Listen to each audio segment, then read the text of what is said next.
namoota saksiidii ta'anii fi saksiidii ta'anii gidduu jechi jiru jecha kana armaan duwwaa. Innis malaan hojjechuu fi qabaataniif hojjechuu. Lammasaa breakdown godhee isinitti himaa.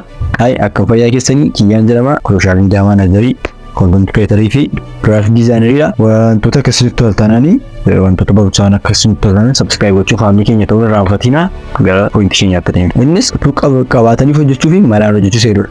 Jalqaba isa malaan hojjetu eenyu isinitti ibsa. Malaan hojjechuu jechuudha fakkeenyaaf namni tokko kontentii kan viidiyoo qaratu barbaada. Garuu kaameraan qabu, laayitiin qabu. Maal gochuu danda'a karaa salphaa? Laayitii isaa ampoolii fayyadamee ampoolii laayitii akka isatti fufi soo fayyadamee laayitii isaa qaraxaa jechuudha. Achi namichaan kun laayitii sana viidiyoo sana qaraxaa yookaan mukkeen graphic designerii graphic designerii jecha laayitii sana qaraxaa laayanii akkas graphic jedhanii kontentii sana hojjeta.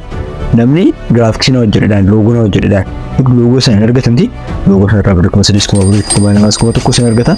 Ishee walitti qabee maal bituu yaada laayitii kan isatti irrateeru maaltu itti argamaa hundasaa wanta ilaalaa laayitiidha. Laayitii gaafa ol deemaa deemu kaameraa bita. Akkasumas istuudiyoo fata karaayyaa amma kanatti hin deemaa jechuudha. Kuni malaan jechuun guddina nuuf fiduu jechuudha. Qabaatanii jechuun immoo namni tokko akkuma isaa graphic designeridha. Garuu graphic designerii sana hojii ittiin jalqabu. Maatii marraa birii fudhatee graphic designerii hojjetatee fi viidiyoo qaruuf laayitii nama barbaachisaa kaameraa nama barbaachisaa laayitii faabitaa hojiitti gala. Hojiin kamiyyuu immoo akka nu badheetti daayirektiin of keessumattuu biyyoota xixiqqoo keessa of ta'amaaf kiyama naqamtee hin jiranii. Naqamtee keessa namni loogoo barbaadu badaan jiru baay'aa sanitti namni barbaadu hin jiru.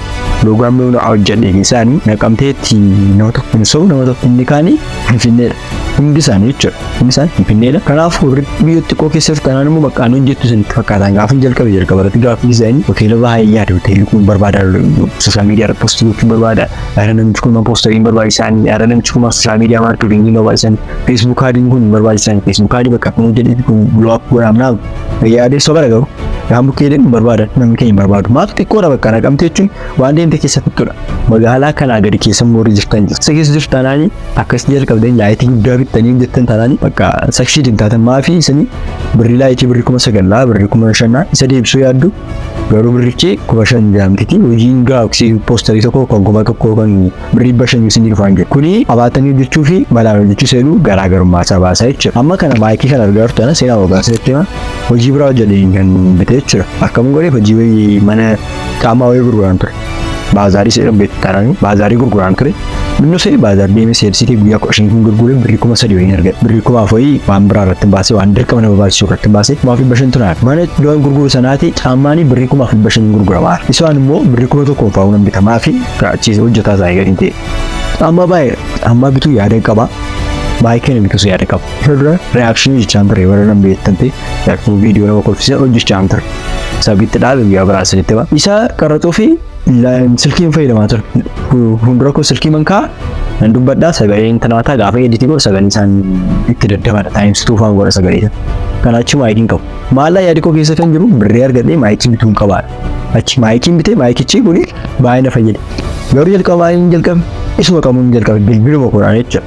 Isinis bilbila keessanii isuma qabdanii jalqabdan taanaanii wanti dhufu waan tokko viidiyoo jechuudha. Intalamtu qorannoon fi waa'ee dhabeettu namni lootarii nyaatee parsantii akka addunyaatti parsantii 70 feelii baankiraptii bakka kisaaraa fa'aa keessa galaa namni kun seenaa baay'ee dhaggeessanii ture yaada waan kana tiktokii fa'aarratti intalaa ta'u feelii godhu. Maafii wanti kun utuu joorni isaa kan karaa isaatuun barii argatan fakkaatti miiliyoona 30 dhufaa fi miiliyoona 30 maal tokko beektu ammatti miiliyoona 30 taa'umasii dhufee waan gochuu qabdu hin beektu. Ammoo irreeftu miiliyoona 30 miti. Deebiin 1,000 10,000 hanga 10,000 taata.